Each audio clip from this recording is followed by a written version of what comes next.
এই আলু নিয়েছি আর এই দেখো এই কটা কাঁকড়া নিয়েছি। এই দিয়ে আলু দিয়ে কাঁকড়া দিয়ে কষা কষা একটা ঝাল মতন করব।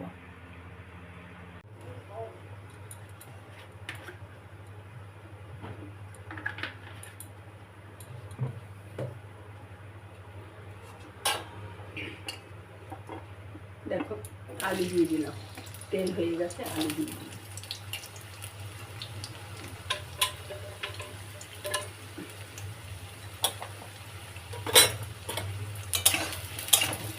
আলুটাই ভাজতে থাকবে। দেখো এই আলু আছে, আলুর সঙ্গে এবারে এই কাঁকড়াগুলো দিয়ে দেবো।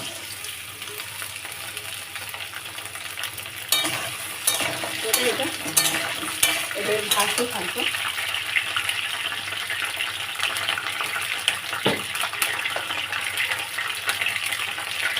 এর মধ্যে দেবো একটু পেঁয়াজ, 2 চামচ পেঁয়াজ দিলাম।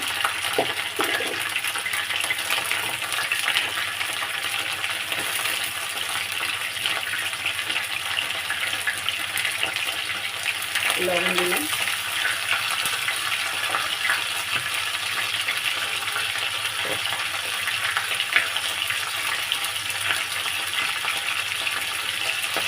হলুদ দিলাম। এভাবে এবার ভালো করে ভেজে নেব।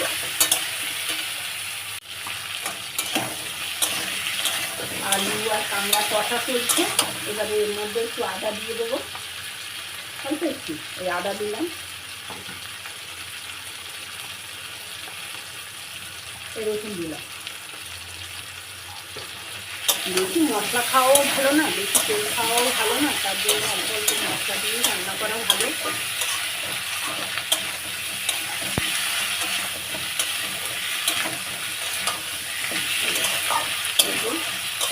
একদম ভাজা ভাজা হয়ে গেল।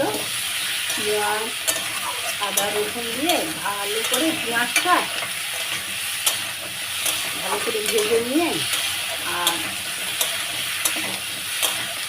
আলু আর কাঁকড়া ভালো করে কষাকষি করছি। একটু অন্যান্য মশলাগুলো এবার দেব।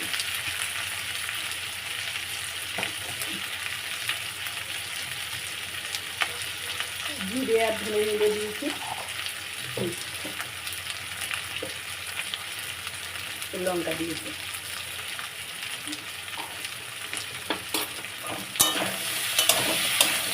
ভালো করে ভেজে নিই। আলু আর কাঁকড়া সব মশলা দিয়ে কষে নিয়েছি। এবারে জল দেব, কুসুম গরম জল দিলাম।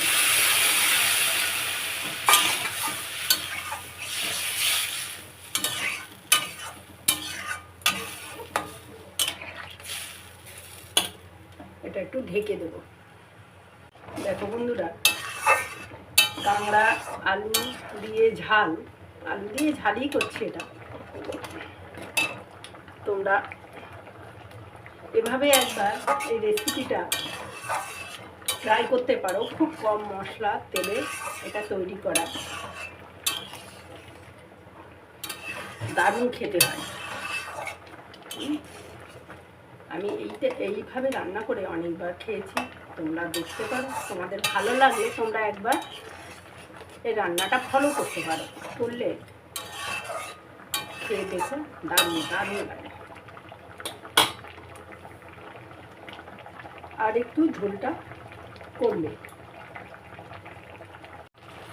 দেখো বন্ধুরা, কাঁকড়া আলু দিয়ে ঝাল হয়ে গেছে।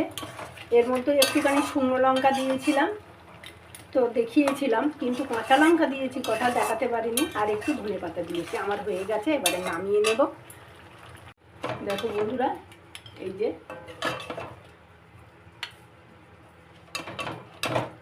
এই কাঁকড়া দিয়ে আলু দিয়ে ঝাল। দেখো, তোমাদের যদি পছন্দ হয় তাহলে একবার লাইক কমেন্ট শেয়ার করে দিও। আর কে কে কাঁকড়া খেতে ভালোবাসো একবার জানিও। পুরো ভিডিওটা দেখার জন্য বন্ধুদের ধন্যবাদ।